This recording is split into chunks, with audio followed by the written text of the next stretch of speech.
Assalamualaikum warahmatullahi wabarakatuh, sahabat Kolak kuliah online ala kadarnya. Gimana kabarnya di hari ke-10 Ramadan ini? Insya Allah kita semakin semangat, semakin meningkat lagi ibadah-ibadah kita ya, menuju hampir sudah sepertiga berarti ya, sepertiga dari Ramadan, Masya Allah. Ya, insya Allah hari ini seperti biasa kita akan coba tadabburi salah satu ayat yang saya baca hari ini yang sekiranya relevan dengan kisah-kisah yang inspiratif dan juga tentu saja relevan dengan materi dalam mata kuliah yang saya ajarkan. Nah, insya Allah tema besar hari ini terkait dengan diplomasi digital dan perjanjian internasional. Dan kisah yang akan kita bahas ini tidak lain dan tidak bukan adalah sebuah kisah yang luar biasa tentang perjanjian Hudaybiyah ya. Dan mata kuliah ini saya akan coba menarik benang merah relevansinya dengan salah satu mata kuliah yang saya ampu, itu mata kuliah politik dan teknologi, khususnya terkait dengan digital diplomasi. Mari kita mulai. Baik, ayat. Nah, ayat favorit saya hari ini adalah ayat ke-61 ya dari surat Al-Anfal yang bunyinya wa in janahu lis-salmi fajnah laha wa tawakkal 'alallah innahu huwas samiul alim. Dan jika mereka condong kepada perdamaian, maka condonglah kepadanya dan bertawakallah kepada Allah. Sungguh Dia Allah Maha mendengar lagi Maha mengetahui. Ayat ini cukup singkat ya, tapi jika kita betul-betul tadabburi, maknanya sangat mendalam ya. Kalau bisa kita bagi ayat ini menjadi 3 poin kunci. Yang pertama adalah wa in janahu lis-salmi, jika mereka condong kepada perdamaian. Kata janaha yang berarti condong, miring atau cenderung ya, ini sesungguhnya mengajarkan bahwa perdamaian harus dilakukan jika ada indikasi dari pihak lawan bahwa mereka menginginkan perdamaian. Nah, kita tidak boleh menolak jika ada tawaran damai. Yang kedua, ini fajnahlah, maka condonglah kepadanya. Ini sesungguhnya adalah perintah untuk menerima perdamaian. Tidak boleh angkuh, tidak boleh merasa paling kuat, tidak boleh menolak tawaran damai meskipun kita berada di posisi unggul. Karena apa? Karena sesungguhnya perdamaian adalah tujuan, ya. Tujuannya bukan perang. Lalu yang ketiga, wa tawakkal 'alallah, dan bertawakallah kepada Allah. Setelah memutuskan berdamai, kita harus bertawakal kepada Allah. Tidak perlu takut dikhianati, tidak perlu cemas dengan masa depan. Allah Maha mendengar dan Maha mengetahui. Dia tahu niat baik kita dan akan menjaga kita. Dalam tafsir Al-Misbah, Profesor Quraisy Shihab menjelaskan bahwa ayat ini adalah landasan konstitusi diplomasi dalam Islam. Jika ada tawaran damai, sambutlah. Jangan menolak, jangan angkuh, jangan curiga berlebihan. Saudara-saudariku, jamaah Kolak, rahimakumullah. Ini sudah ada jamaah Kolak ya. Nah, tadi kita sudah bahas tentang ayat ya. Sekarang kita coba bahas yang sekiranya hadis yang relevan. Yang tentu saja kalau kita tarik ya, salah satu hadis yang relevan adalah yang hadis yang cukup masyhur yang diriwayatkan oleh Ahmad, Tabrani dan Daruqutni ya. Apa itu? Khairun nas anfa'uhum linnas. Sebaik-baik manusia adalah yang paling bermanfaat bagi manusia lainnya ya. Hadis ini sama dengan ayat tadi, sederhana tapi sangat dalam. Ia menjadi, kalau kita tempatkan dalam kebijakan luar negeri, maka ini bisa menjadi orientasi kebijakan luar negeri dalam Islam, di mana setiap kebijakan diplomasi itu harus diarahkan untuk memberi manfaat, bukan hanya untuk kepentingan sendiri, tapi untuk kepentingan kemanusiaan secara luas. Lagi-lagi di dalam kitab Faidul Qadir, Imam Al-Munawi ini menjelaskan bahwa manfaat di sini mencakup semua aspek ya, baik itu keamanan, ekonomi, sosial, budaya, di mana diplomasi yang baik adalah yang membawa manfaat bagi semua pihak, bukan hanya satu pihak. Nah, bagaimana kisah apa yang sekiranya relevan ya? Ini saya coba ambil salah satu kisah, yaitu kisah terkait dengan perjanjian Hudaibiyah ya, di mana ini boleh kita sebut sebagai masterpiece diplomasinya Rasulullah yang sekiranya tidak pernah terlupakan dalam sejarah, di mana perjanjian Hudaibiyah ini adalah sebuah perjanjian yang di mata para sahabat pada waktu itu sangat merugikan. Tapi ternyata ini menjadi pembuka kemenangan, ya salah satu pembuka kemenangan terbesar umat Islam. Di mana kalau kita lihat secara sejarah, kisah ini itu bermula pada tahun ke-6 Hijriah, di mana Rasulullah bermimpi bahwa beliau dan para sahabat memasuki Masjidil Haram dengan aman. Maka berangkatlah beliau bersama kurang lebih 1.400 sahabat dengan niat tulus untuk umroh tanpa membawa senjata. Tapi Quraisy di Mekah ini curiga. Mereka mengira kaum muslimin datang untuk menyerang. Maka mereka mengirim pasukan untuk menghadang di luar kota. Lalu Rasulullah mengubah rute dan akhirnya berhenti di sebuah tempat bernama Hudaibiyah, yang mana ini berada di perbatasan dengan kota Mekah. Nah, disinilah negosiasi panjang dimulai. Quraisy mengirim utusan demi utusan kirim, dan akhirnya mereka mengirim Suhail bin Amr, seorang diplomat ulung, untuk merundingkan kesepakatan. Setelah negosiasi yang cukup alot, akhirnya lahirlah perjanjian yang berisi beberapa poin. Di antaranya gencatan senjata selama 10 tahun. Nah, di mana tahun tersebut kaum muslimin tidak jadi umroh. Mereka harus pulang dan boleh kembali tahun depan dengan hanya 3 hari dan tanpa senjata. Nah, yang paling berat, jika ada orang Quraisy yang lari ke Madinah harus dikembalikan. Sementara jika ada orang Madinah yang lari ke Mekah tidak dikembalikan. Tapi ada satu poin sebenarnya yang menjadi peluang besar. Apa itu? Suku-suku lain bebas memilih bergabung dengan pihak manapun. Mendengar poin-poin ini, para sahabat terkejut. Umar bin Khattab salah satunya yang dikenal tegas tidak bisa menyembunyikan kekecewaannya. Ia pun segera menemui Abu Bakar dan bertanya, wahai Abu Bakar, bukankah dia benar-benar Rasulullah? Abu Bakar menjawab, ya Umar. Lalu Umar pun bertanya lagi, bukankah kita di atas kebenaran dan musuh kita di atas kebatilan? Abu Bakar menjawab lagi, ya. Maka Umar berkata lagi, lalu mengapa kita harus menerima perjanjian yang menghinakan ini? Abu Bakar menjawab dengan bijak, wahai Umar, ia adalah Rasulullah. Ia tahu apa yang kita tidak tahu. Ikutilah perintahnya. Di tengah negosiasi bahkan ini Rasulullah menunjukkan keluasan yang luar biasa. Ketika Suhail keberatan dengan kalimat Bismillahirrahmanirrahim di pembukaan perjanjian, beliau rela menggantinya dengan Bismika Allahumma. Ketika Suhail keberatan dengan gelar Muhammad Rasulullah, beliau menyuruh Ali untuk menghapusnya dan bersabda, hapuslah, demi Allah yang jiwaku di tangannya. Engkau menghapusnya hanya akan membuat Allah semakin tahu bahwa aku adalah Rasulnya. Subhanallah.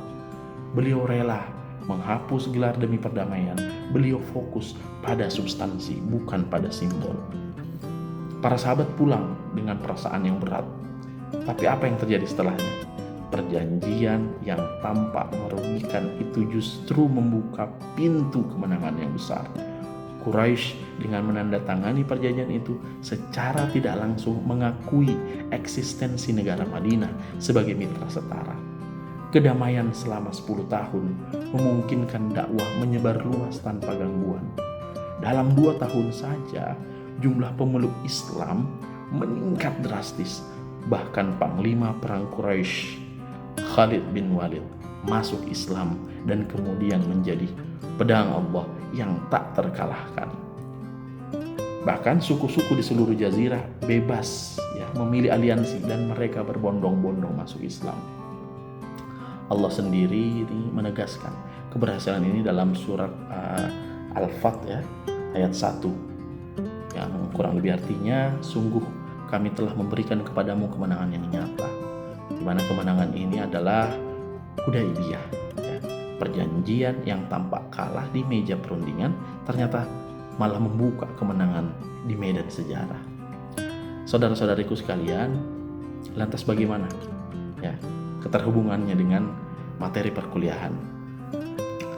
Sekarang saya ajak teman-teman sekalian ini untuk membayangkan jika peristiwa Hudaybiyah ini terjadi di era digital. Rasulullah tidak perlu menunggu berminggu-minggu untuk bertemu dengan utusan Quraisy.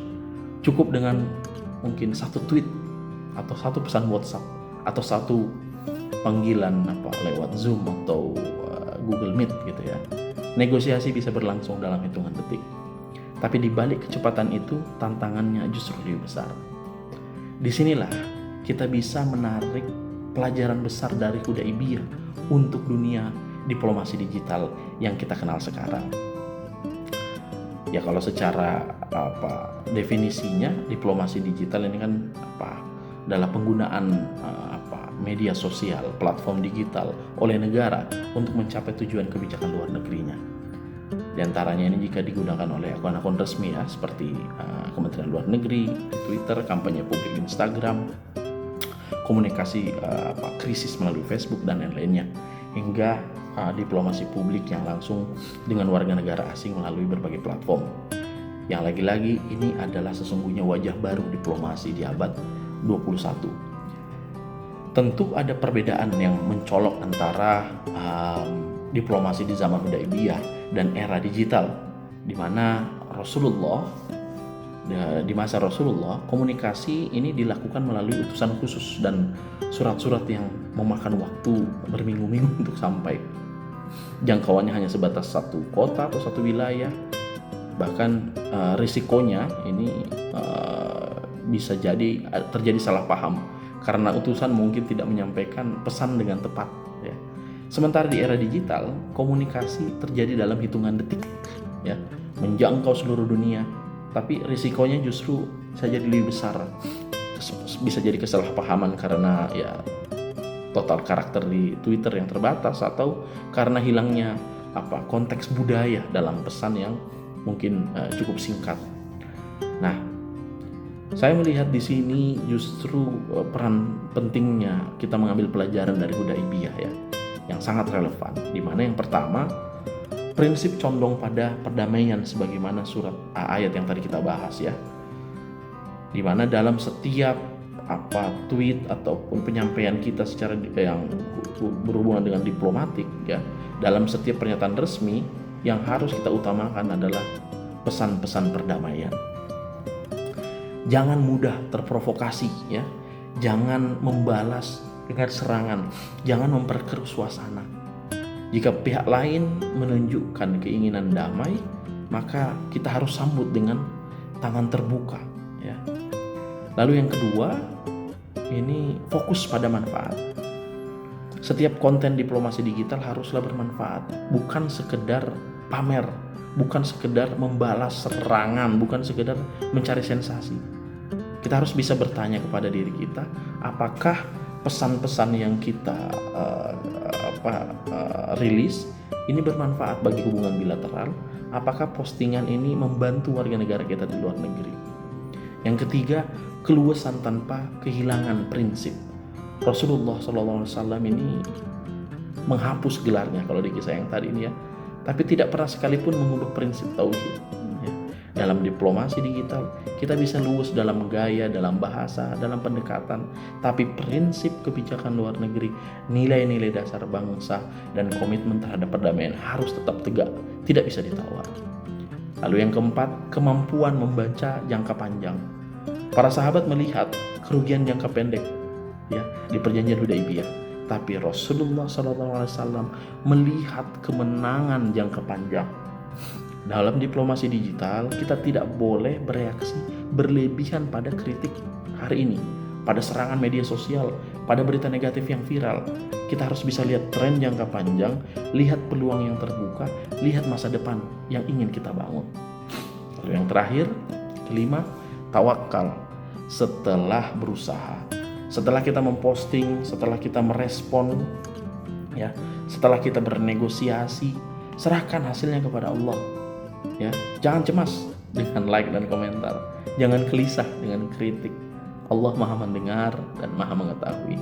Allah tahu niat baik kita dan Allah insya Allah akan menjaga kita. Di era digital yang penuh tantangan ini, tentu saja hoax, disinformasi yang menyebar cepat, kesalahpahaman budaya yang makin parah, serangan cyber yang mengancam keamanan data, echo chamber yang membuat kita hanya mendengar sendiri. Kita sungguh ya di masa-masa ini butuh teladan dari perjanjian Hudaybiyah. Verifikasi sebelum merespon, seperti Rasulullah yang tidak terprovokasi atau utusan Quraisy, menggunakan bahasa yang jelas, hindari singkatan ataupun kode yang ambigu, jaga keamanan digital seperti menjaga amanah perjanjian, dan tentu saja kita membuka diri pada perspektif seperti Rasulullah yang menerima utusan Quraisy dengan terbuka meskipun mereka datang dengan kecurigaan. Saudara-saudariku jamaah kolak ya, hari ini dengan membaca ayat tadi, lalu tadi hadis ya, saya coba merenungkan ya, di era digital setiap kata yang saya tulis di media sosial bisa dilihat ribuan orang. Setiap tweet, setiap status, setiap komentar, termasuk video YouTube ini ya, bisa menjadi diplomasi dalam skala kecil. Ayat 61 Al-Anfal ini mengingatkan saya ini untuk selalu condong pada perdamaian. Jika ada kesempatan untuk berdamai, ambil. Jika ada kesempatan untuk meredakan konflik, lakukan. Tentu jangan sampai memprovokasi apalagi memperkeruh. Sebagaimana Rasulullah di Hudaybiyah mengajarkan kita untuk lebih mindful ya. Beliau tahu bahwa kata-kata yang ditulis di atas kertas bisa menentukan masa depan umat. Beliau sangat hati-hati, sangat teliti, sangat bijak. Juga saya menemukan makna baru bahwa terkadang kita harus rela kalah di permukaan untuk menang di kedalaman. Rasulullah rela menghapus gelarnya, rela menunda umroh, rela menerima syarat yang sifatnya asimetris demi perdamaian jangka panjang. Dalam kehidupan sehari-hari ini mengajarkan saya pribadi untuk tidak selalu ingin menang dalam setiap argumen. Kadang mengalah adalah cara untuk menang. Lalu yang terakhir,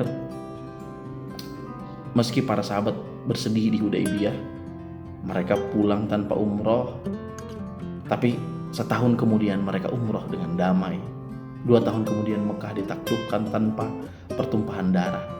Kebahagiaan sejati adalah ketika kita bisa melihat hasil dari kesabaran dan kebijaksanaan. Ketika konsesi yang kita beri ternyata membuahkan hasil besar. Saudara-saudariku sekalian, hari ini kita belajar satu ayat dari juz 10 Al-Anfal 61 tentang kecondongan dalam perdamaian. Hadis sebaik-baik manusia adalah yang paling bermanfaat. Kisah perjanjian Hudaybiyah yang merupakan masterpiece diplomasi Rasulullah, dan tentunya koneksi dengan digital diplomasi. Besok insya Allah kita akan lanjut ya, ke hari ke-11 ya. Kita akan bahas apa? Tentu saja nantikan hingga esok ya. Untuk hari ini tentu saja seperti biasa ya, tadarusnya ditingkatkan, tadaburnya, refleksinya diperdalam, dan coba bahagianya dirasakan. Dan khusus hari ini jangan lupa, dalam setiap interaksi digital mari menjadi diplomat yang damai, condong pada perdamaian, cari manfaat jangka panjang, dan tentu saja bertawakal kepada Allah Subhanahu wa taala. Saya Ki Ulum, sampai ketemu besok. Wassalamualaikum warahmatullahi wabarakatuh.